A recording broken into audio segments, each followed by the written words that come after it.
the use of technology by GCSE and A-level students. Is it a blessing or a curse? In this video, I'm going to be exploring the effect of use of technology in doing work at GCSE and A-level, and I'm going to tell a short story based on my many years of experience. I'm going to be addressing how the use of technology mainly relates to the academic work in which the students do. Now, advancement in technology has revolutionized our world. Forget about the last 100 years. Just even talk about the last 20 to 40 years. We do not always say it that way because we are so complacent. We don't know how much rapid progress we've made. The popular kind of belief or general assumption is that the more technology you can use, the better. I profoundly disagree. It may be true in some cases, but certainly not in all cases. It's all about using technology smartly. It doesn't always solve the solution, although it does in many cases, but it doesn't all the time. The thing that people often confuse is they kind of confuse between effectiveness and efficiency. Being efficient doesn't mean that you are effective in getting the outcome, the result that you want. In any situation, the result is always the number one priority, the effectiveness, not the efficiency. Yes, we want to get the result fast, but again, it's about getting the balance in this situation where you want to get the result fast, using technology smartly and not too much of it. And I'll explain that in a minute. Now, let me just tell a short story when I used to teach a long time ago in the late 90s. Two boys I taught A-level physics to, changed the name, Adam and Clint. Adam uses technology quite a bit. It's quite good. At the time, he was one of the ones that are better in technology, but again, it doesn't work.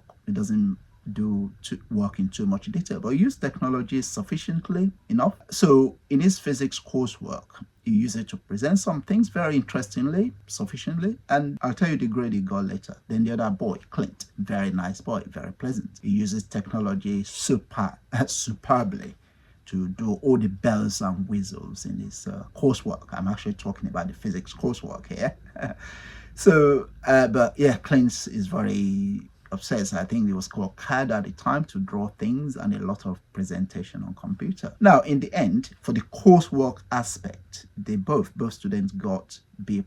Clint uses technology a lot, superbly, but Adam uses it just sufficiently. In terms of the overall physics grade, Adam got an A.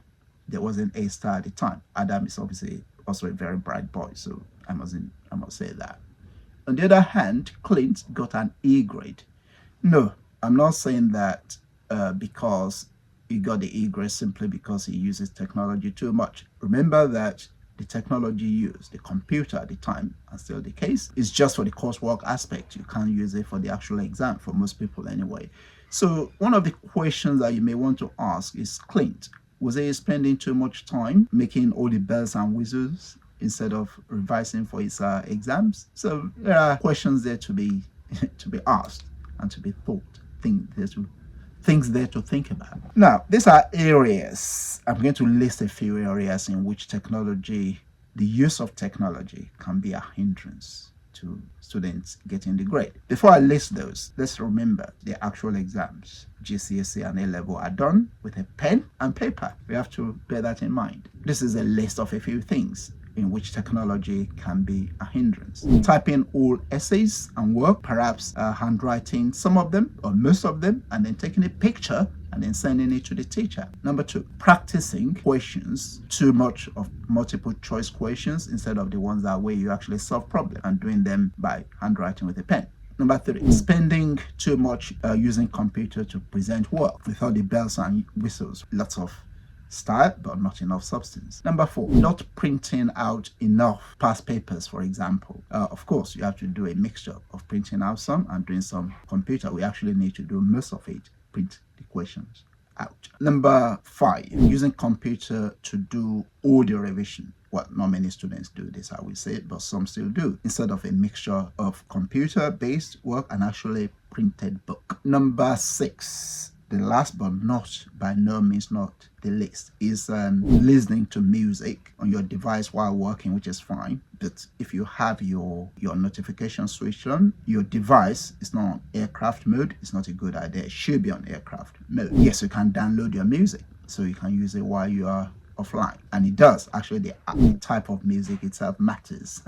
I mean, I love Marvin Gaye and other music that are very funky.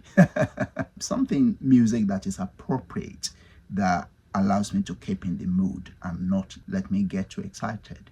It's important to stay in the zone. Those are important points. Don't get me wrong, I'm not a technophobe by any means. I've got Apple devices and I got about 5 of them, iPad. And the reality is my phone is on the aircraft mode most of the time when I'm working.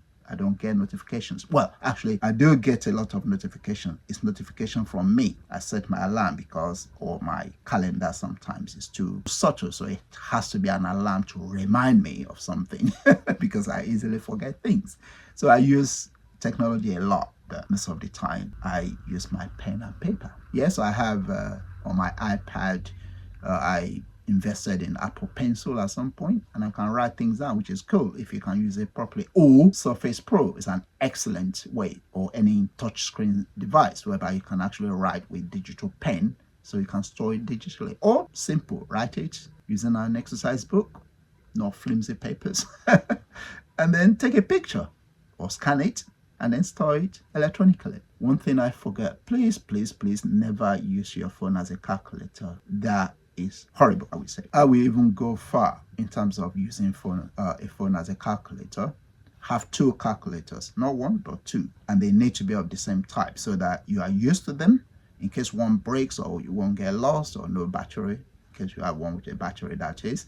You are used to all the functions, all the buttons where they are, because these minor little things can make the difference in marks. Between grade boundaries, it can make a difference of between 5 to even maybe 12% in marks. Panicking, not knowing that, oh, I'm now using a different calculator and I don't know why the functions are. Or using your phone to calculate when you are doing question practice on your everyday work, and when it comes to the exam, then you use a calculator. This can be a problem. Minor little things can cause real problem. Thank you for watching, and I look forward to speaking to you in my next video.